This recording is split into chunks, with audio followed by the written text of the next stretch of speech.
नमस्ते। रोजमर्रा की जिंदगी में हम कितनी ही चीजें इस्तेमाल करते हैं। कपड़े, खाना, फोन। पर क्या आपने कभी सोचा है कि ये सब चीजें आखिर आप तक पहुंचती कैसे हैं? इनके पीछे एक पूरी दुनिया काम करती है, जिसे हम कहते हैं बाजार। Okay, let's dive into this. इन सब चीज़ों के हम तक पहुंचने का रास्ता एक ऐसी जगह से गुजरता है जिसे हम सब जानते हैं, बाजार। यही वो ब्रिज है जो चीज़ बनाने वालों को हमसे यानी कंज्यूमर से जोड़ता है। और इस एक्सप्लेनर में हम इसी फैंटास्टिक कनेक्शन को एक्सप्लोर करने वाले हैं। इस सफर में हम बाजार की दुनिया को इन 6 आसान हिस्सों में समझेंगे। तो सबसे पहले शुरू करते हैं एकदम बेसिक सवाल से। ये बाजार आखिर होता क्या है? इस एक शब्द के पीछे आखिर कॉन्सेप्ट क्या है? बिल्कुल साधारण शब्दों में कहे तो बाजार एक ऐसी जगह है जहां खरीदार और बेचने वाले मिलकर सौदा करते हैं।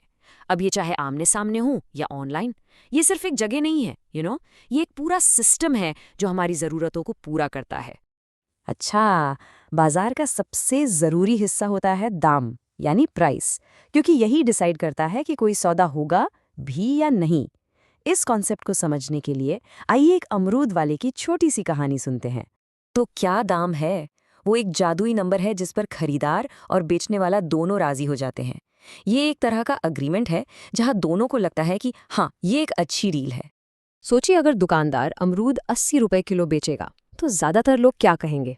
भैया बहुत महंगा है, और आगे बढ़ जाएंगे। और वहीं अगर वो 20 रुपए में बेचते तो बेचारे की लागत भी नहीं निकलेगी, सीधा सीधा घाटा। दोनों ही सिचुएशंस में मार्केट काम ही नहीं करेगा।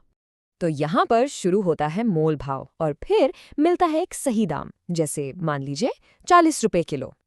इस नाम पर खरीदार को वैल्यू फॉर मनी लगता है और दुकानदार को भी ठीक ठाक मुनाफा होता है। बस यही वो स्वीट स्पॉट है जिस पर सौदा हो जाता है और बाजार आगे बढ़ता रहता है। लेकिन बाजार कोई आज की बात नहीं है, ये सदियों से हमारी सिविलाइजेशन का एक इम्पॉर्टेंट हिस्सा रहे हैं। चलिए थोड़ा टाइम ट्रैवल करते हैं 16वीं सेंचुरी के विजयनगरा एम्पायर के मशहूर हम्पी बाजार में। उस दौर में एक पोर्तुगीज यात्री डोमिंगो स्पेस जब हम्पी पहुंचा तो उसकी आंखें खुली की खुली रह गईं। उसने अपने रिकॉर्ड्स में लिखा कि ये दुनिया का सबसे बेहतरीन सामान वाला शहर है। जरा सोचिए, उस वक्त ये कितना बड़ा कॉम्प्लीमेंट रहा होगा। और हम्पी में क्या नहीं मिलता था?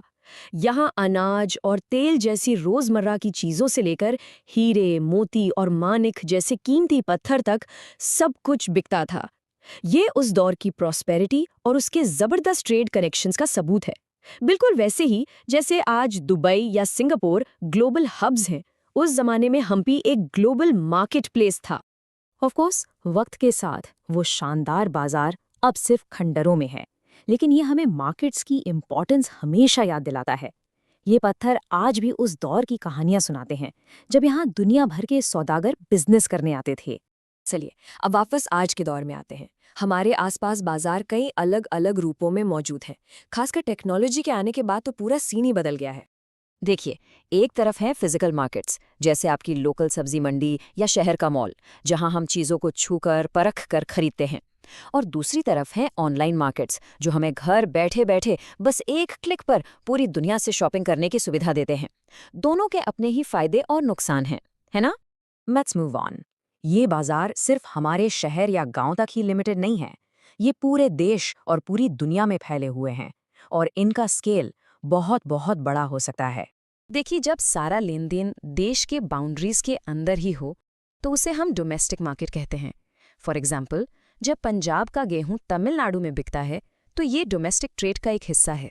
और जब सौदा सरहद पार कर जाए, जैसे जब भारत अमेरिका को सॉफ्टवेयर सर्विसेज बेचता है या मिडिल ईस्ट से कच्चा तेल खरीदता है, तो वो बन जाता है इंटरनेशनल मार्केट।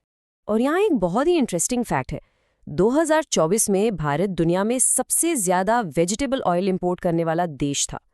ये तेल हम खासतौर पर मलेशिया और इंडोनेशिया जैसे देशों से मंगाते हैं। ये इंटरनेशनल मार्केट का एक परफेक्ट एग्जाम्पल है जो सीधे हमारे किचन तक असर डालता है।